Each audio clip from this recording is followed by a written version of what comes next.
نحمده ونصلي على رسوله الكريم اما بعد فاعوذ بالله السميع العليم من الشيطان الرجيم بسم اللہ الرحمن الرحیم۔ سورہ یاسین کے اندر 1000 قسم کے تجربات ہیں بزرگان دین کے، اور تجربہ جو ہے اگر وہ نفس اور شریعت کے خلاف نہ ہو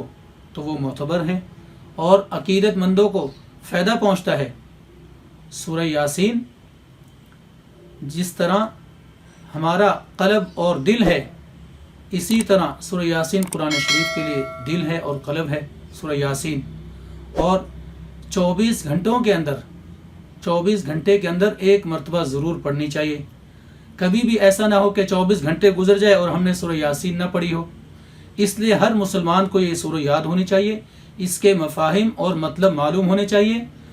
اور اسی طریقے سے سورہ یاسین جو ہے مشکلات کے حل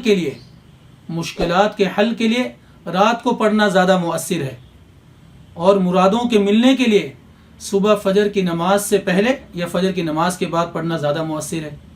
مشکلات کے حل کے لیے رات کو پڑھنا زیادہ مؤثر، اور مرادوں کے ملنے کے لیے فجر کی نماز سے پہلے یا پھر فجر کی نماز کے بعد پڑھنا زیادہ مؤثر ہے۔ اور سورہ یاسین شریف کے اندر شیخ الحدیث حضرت مفتی زرولی خان صاحب رحمۃ اللہ علیہ کا بتایا وہ وظیفہ ہے، اور بہت قیمتی وظیفہ ہے،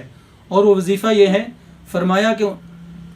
3 مرتبہ سورۃ الفاتحہ، اور 3 مرتبہ آیت الکرسی، اور 3 مرتبہ 4 قل، اور 3 مرتبہ درود ابراہیمی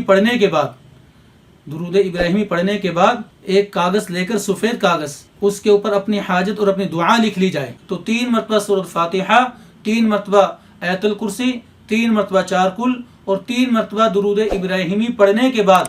پھر اس جو کاغذ پر آپ نے دعا لکھی اس دعا کو پڑھیں۔ اس کے بعد سورہ یاسین شریف پڑھیں، اور جب پہلی مبین آئے اس کے اوپر اس دعا کو دوبارہ آپ دہرائیں، دوسری مبین پہ دہرائیں، تیسری، چوتھی، 5ویں، حتیٰ کہ یاسین شریف ختم ہو جائے، پھر اس دعا کو تفصیل سے پڑھیں اور مکرر بار بار پڑھیں۔